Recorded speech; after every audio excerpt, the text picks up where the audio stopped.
In today's episode, we don't have the reselling conversation I was planning on.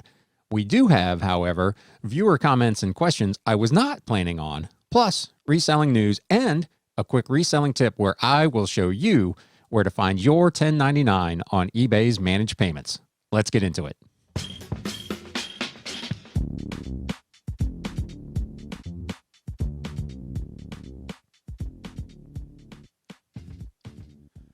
Hey everyone, welcome to episode number 31 of the Galaxy CDs, Rocks, and Flips Reseller Talk podcast. If this is your first time here, my name is Ryan and I am a full-time reseller and part-time YouTuber and podcaster working out of the Batcave here in the greater Cincinnati area. And on this podcast and this YouTube channel, we talk about all things reselling. Like I said, in today's episode, I was supposed to have what I anticipated was going to be a really good conversation with a fellow reseller who is also a massive content creator, very active on social media, has a YouTube channel, has a podcast, is selling both on eBay and Amazon FBA. So I was really looking forward to it. But as you can imagine, with someone who's doing all of those things, time is of the essence and is pretty precious and is pretty full. And as it worked out, as the time came for us to sit down and have our conversation, he was too jammed up to make it. He was the first to admit that it was his fault and he apologized. And I'm hopeful that we'll still be able to put it together at some point in the future. But we weren't able to get it together for you. So we'll have some other stuff for you today that hopefully will fill the void. One of the things I guess we'll talk about, just because it came up, is the importance of time management. I posted a while back on my Instagram, shameless plug if you're not following, at Galaxy CDs Rocks on Instagram. You should do that. But I put up usually in the morning, I put up just a little quote, a little motivational thing. And one of the things that I posted was, if you don't value your time, no one else will either. And I think that's really important. You need to come up with some process where you can effectively schedule your time and manage it and not overcommit yourself to things. And again, I'm not trying to cast aspersions on the person I was supposed to talk with. Things do happen. Things come up. You get a large shipment of a pallet or a truckload of stuff at a time where you weren't anticipating it. I totally get it. But having some kind of system in place will limit the number of times that happens to you.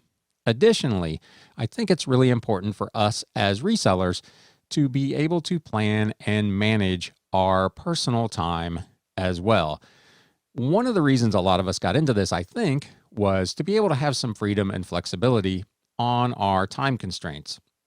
But a lot of us seem to get caught up very quickly in the trap where we're so focused on our reselling and sourcing and listing and all the rest of it. And then we get into the social media and then we decide to do a YouTube channel. And all of a sudden we're working 60, 70, 80 hours a week. And one of the reasons that we got into this has been lost. And that is the freedom to kind of spend some time doing the things we want to do. So not preaching, hopefully, to anybody, but make sure, like I said, that you value your time and that you do whatever you need to do to make sure that you budget your time effectively and efficiently and allow some time for yourself.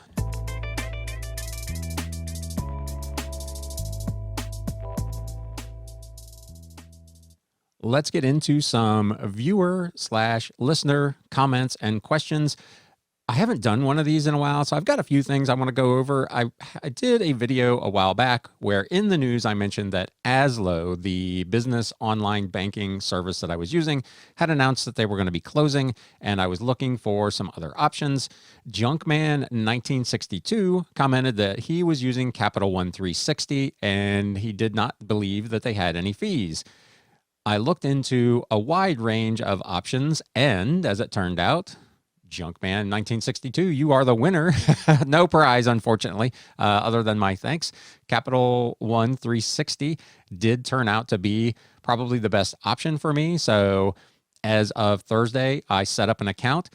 If you are in that same position, it was absolutely a breeze to set up. It took probably less than 10 minutes to get the account set up and opened. Maybe another 10 or 15 minutes to get all of my accounts linked.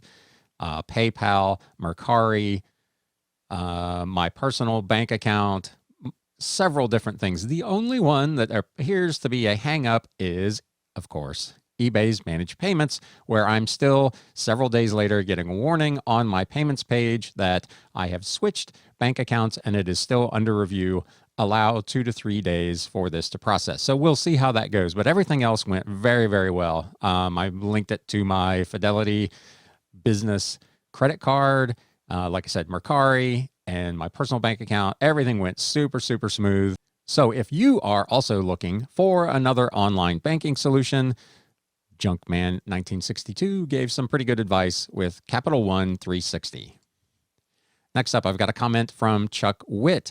I've talked about having opened my antique booth in a couple of the recent episodes, and he commented, I had a booth years ago with smaller items like CDs and DVDs and had theft issues as they were easy to conceal under jackets. Hopefully you won't experience that, but just be aware.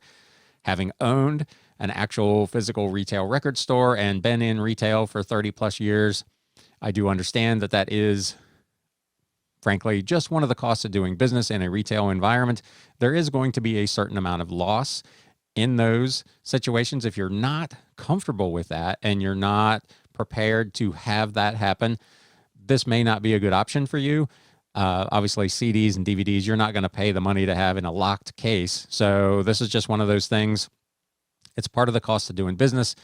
Fortunately, in my case, my cost of goods on many of those items is so low that if I lose a few here and there, I'm really not sweating it. But it is something to be aware of. And if your risk tolerance or loss thresholds are pretty low, it's definitely something to be aware of and may not be the best fit for you. My friend out in California who is always reminding me how much warmer it is than it is where I'm at, Francisco Martin Del Campo, commented on a video I did a couple of weeks ago. Interesting flip of the week. Just wondering how you researched and came up with pricing for your items at the antique booth. What are the items and price ranges? If you don't mind sharing, again, stay warm and healthy, and thanks for the video. As you recall from that video, one of my primary reasons for opening the antique booth was just to get the stuff out of my way here at the homestead. So this is all stuff that, looking at eBay, selling prices were, let's say, $6 or $7 or less with free shipping, which made the actual selling price of a lot of those items after shipping $1, $2, maybe $3. So probably 95% of the stuff I put in the antique booth is priced $3.99 or less. Again, my cost of goods sold, the most expensive thing I have over there are the DVDs, where my average cost of goods sold is a whopping 34 cents. I've got 600 odd books over there. My average cost of goods sold on those is about 27 cents.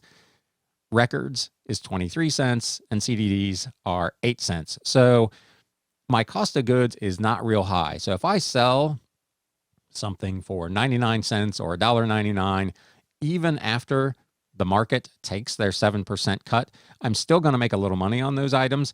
And I achieved my primary objective, which was to get them out of my way and into some kind of storage area.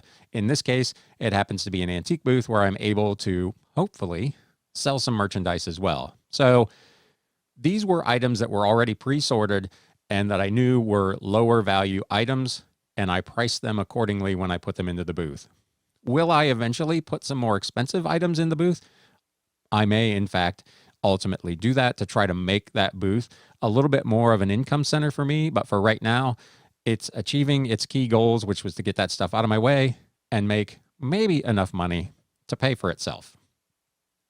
Next, my longtime friend, Brian Clark, commented on a video I did, I believe last week, where I asked people about how many returns they were taking for January. Only a single return in the last 6 months, and that was this month. Someone who didn't realize they were buying a clean version of a CD. That has happened probably to all of us who sell a lot of CDs if it doesn't have the parental advisory label on it. Sales are definitely trending up. Sold a CD today for $60. Nice flip. Also been sourcing more lately, focusing on new product at thrift stores. So returns, like I talked about in that video earlier in the week, a lot of folks were talking that January was a big return month. I did a video on this a long, long time ago where one of the things I talked about was making sure that you control the things that you can control to at least reduce, if not eliminate, returns. Good listings, lots of information, lots of pictures, and accuracy will eliminate a significant chunk of returns, because a lot of times what people are returning things for is that the item doesn't quite match the description. It's not necessarily an item not as described return on eBay, but it's just the item was just enough off that the customer decided to return it. Additionally, I would say, again, from a long career in retail, returns are unfortunately just one of the costs of doing business. There's something that goes along with the territory. If you're selling items, some of them unfortunately are going to come back your way. And as resellers, we need to be aware of that. As painful as it is, most times it is not a scam, and the item you can simply relist and sell again. So you lose a little bit of money and maybe a little bit of momentum, but it should not be catastrophic to your business. And as I said, unfortunately, it's just part of the cost of doing business. Bird Knows Best commented on a video. I was talking about listings on eBay, and he says, my issue has been I lose the item specifics when I go from the app to the computer, or vice versa when listing. I've told eBay about this, but still no fix. I like to create drafts on the computer and take/upload photos from the app and then complete the listing on the computer.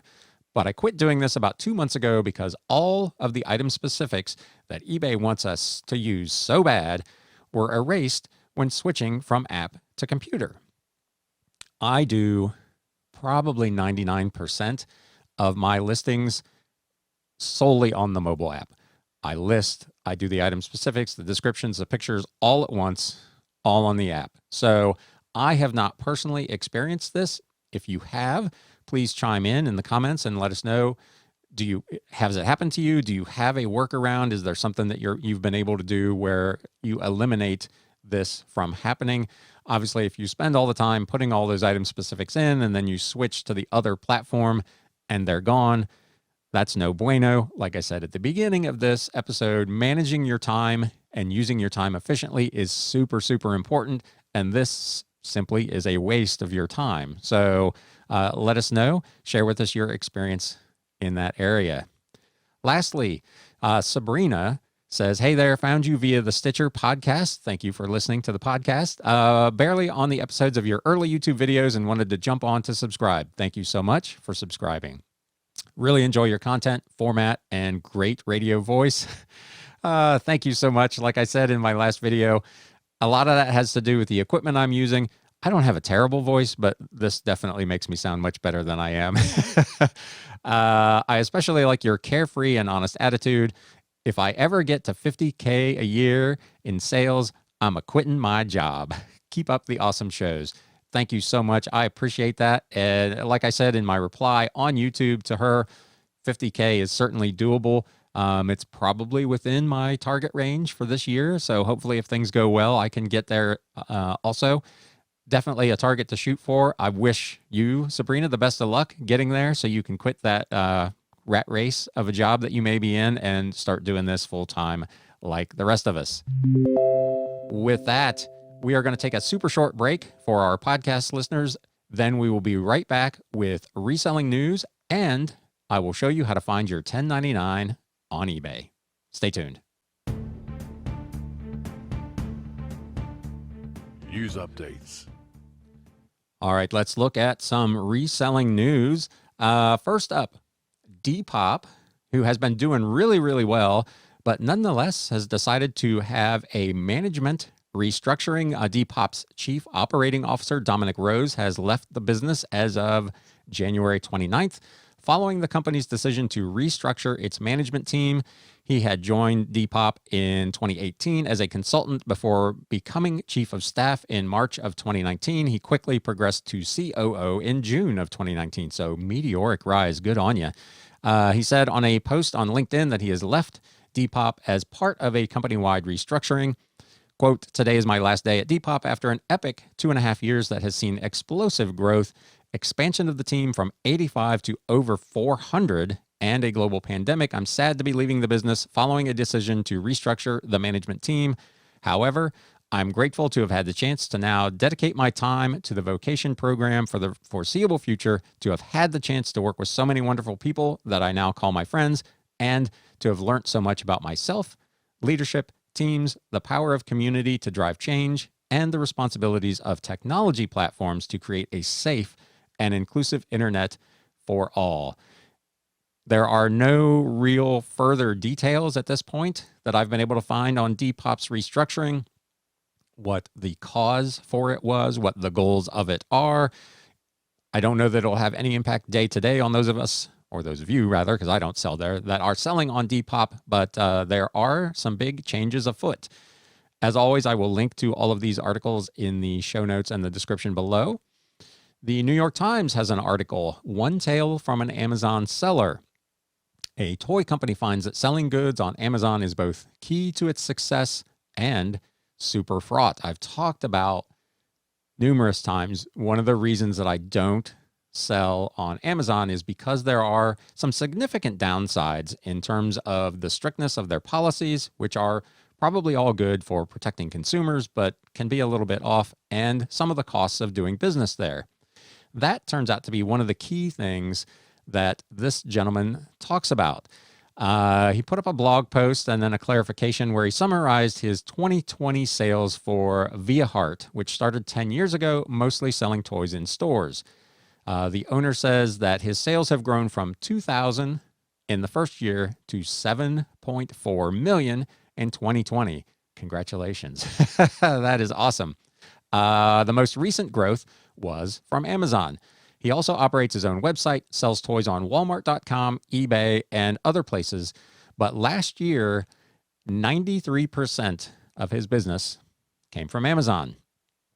His figures also show that people on Amazon are far more likely to buy than to just browse compared with shoppers on even his own website. So when people go to Amazon, they have generally an intent to purchase. So that's good. That's one of the reasons a lot of people like to be on Amazon, because the velocity of sales is so high, because buyers are, no pun intended, primed to purchase. According to his figures, for every $100 worth of products that he sold last year on Amazon, however, his company on average kept only $48.25. He says it's far more expensive to sell on Amazon than it is on other platforms. And that's one of the things that I look at when I look at whether or not I want to sell there. Am I willing to trade the extra sales velocity and volume for the significantly reduced margin? He's making just a shade over 48% margin before calculating whatever manufacturing costs and so on he has in his items. Amazon consistently, from what I see when I see people post up on Instagram and whatnot, their little charts of Amazon sales, Amazon is consistently making more money on those sales than the seller is. And I'm not personally willing to do that. Let me know again in comments what your feelings are on that. I know I've got some viewers and listeners who are all about Amazon and Amazon FBA. Bird Knows Best. I know you're one of the big ones. You sell a ton, almost exclusively, if I'm not mistaken, on Amazon. And you and I have kind of gone back and forth on email a couple of times about the costs involved on Amazon. And that's just, it's a different business philosophy. It's a trade-off, the sales volume versus the margin. Some people come down on one side and some come down on the other. Mine is, I want to keep as much of that margin as I can. And I'm not comfortable with a platform even bringing me that much traffic and that many eyeballs, making more money on my stuff than I am. There are also some other issues. He was frustrated that searches for one of his items called Brain Flakes, an Amazon choice label showed up on a similar toy from a competitor that he has actually sued for trademark infringement. After he tweeted about it and the writer of the article on the New York Times reached out to Amazon about it, that label disappeared and eventually was moved onto his actual legitimate product. But those are, again, some of the reasons why Amazon is not necessarily for everyone. We had talked about several weeks ago, Mercari was going to sponsor, I believe it was the Texas Bowl for NCAA college football. The game ultimately did not get played. I don't know what happened with the money and so on, but Mercari is going all in now for the Super Bowl. They will air their first ever Super Bowl commercial this year. The Super Bowl is in 1 week from today. Let me know who you like in that game if you follow football.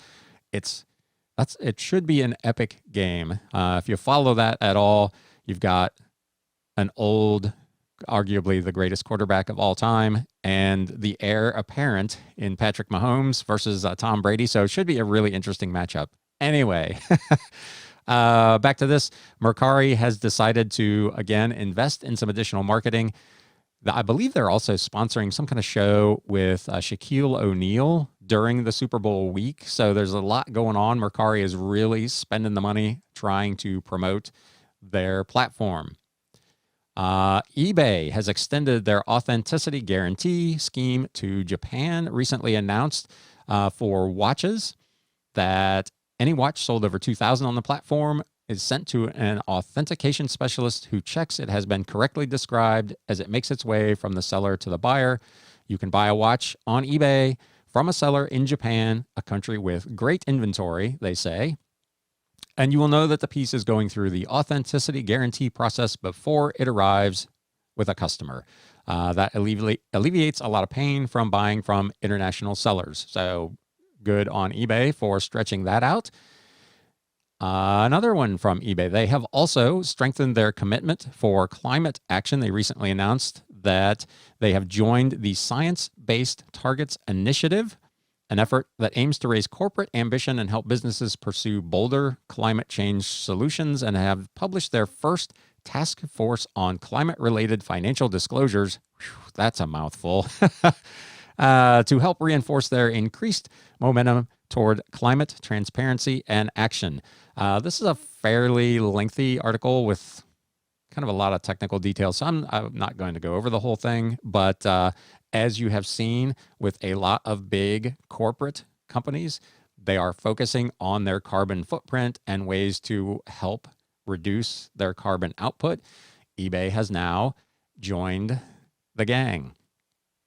Sticking with eBay, they also this week announced they are lowering fees in select business and industrial categories. This is kind of big hitter stuff. I don't know how many of us are actually selling in these categories. Heavy equipment, parts and attachments / heavy equipment, printing and graphic arts, commercial printing presses, and restaurant and food service, food trucks, trailers, and carts. So if you sell in one of those categories, your fee structure is dropping fairly significantly. The new final value fee structure for eBay store sellers is 2.5 on the total amount up to $15,000 plus that 30 cents. They got to get that 30 cents. And 0.5% of the portion of sales over 15 grand. Non-eBay store sellers will pay a slightly higher fee on the first 15,000.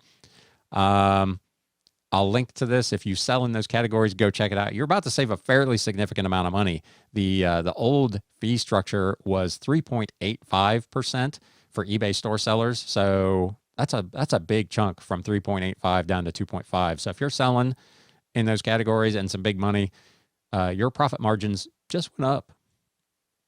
Lastly, Amazon has introduced Andrea Stairs as the new Chief Marketing Officer and Vice President of Seller Community for the North American Marketplace. They both started their eBay careers, her and Jordan Sweetnam, who announced this in Canada.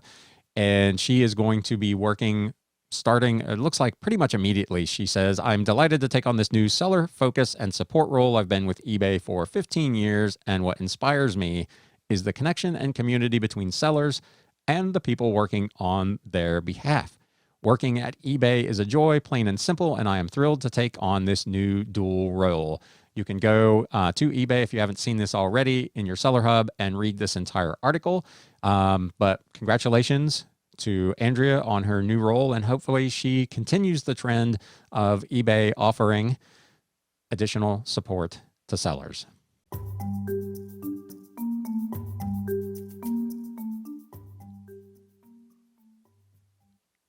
All right, here we are with a quick reselling tip. I commented in one of my videos last week that eBay was issuing 1099s, and I got a few people who commented that they had never received a 1099 from eBay. And that would be true if you have not been on managed payments. If you've only been doing transactions through PayPal, your 1099, assuming you hit the financial threshold, would have come from PayPal. This year, many of us are in the position that I'm in where you'll get essentially, potentially, two of them, one from PayPal and another from eBay if you spent part of the year on the old system and part of the year on the new system. If you've gotten them from PayPal in the past, you know where to go to get those. If you're new to eBay's managed payments, they don't necessarily make it super clear that the 1099 is even available. I never received a notification that I had a 1099. I merely went to look for it and found it, and I thought I would share with you how you can do that to see if you have one and where you can go to download and or print it. So I'm starting here on the Seller Hub. Go to your Payments tab. You'll see your drop-down menu. You can either just click on it or click here where it says Reports. That's going to then take you to this screen. On the far left-hand side, you'll see right below where it says Reports, it says Taxes. You want to click on that. It may ask you to log in again if you haven't logged in recently to make sure you're actually you. When you get to that page, it's going to start on a tab that says Tax Invoice. Mine says there's nothing here yet, but to the right of that, you'll see it says 1099 Forms. Click on that, and it will show you if you have a form available and give you the opportunity to download it. So if you were listening to the podcast, hopefully that was clear enough. If not, jump over to my YouTube channel and watch that little segment. I always do chapters in the YouTube, so you can just click right on that and go straight to it and watch me walk through that. But it's pretty straightforward once you find it. It took a little bit of digging before I found it, so I thought I would share that with you. So pretty straightforward once you found it. If you have one and it's been generated, you can just download it and you're good to go. With that, we are going to call it a day today. I hope you had a great weekend and are looking forward to an outstanding week. As I record this, they are talking about a pretty significant snowfall here through kind of the Midwest and the Ohio Valley area. So I'm not going out sourcing because I don't want to get caught in it. But I will have some updates in next week's episode about some of the things that I sourced last week that have already started to sell. So with that, we're going to close this thing out for today. Again, I hope you have a great week. Thanks for listening. And now it's time to sell. Thanks, guys. Hey, everybody. Thanks for spending a little time with Galaxy CDs, Rocks, and Flips. If you'd like to spend a little more time, there's another video in the upper right-hand corner. If you'd like to spend a lot more time, you can subscribe down below.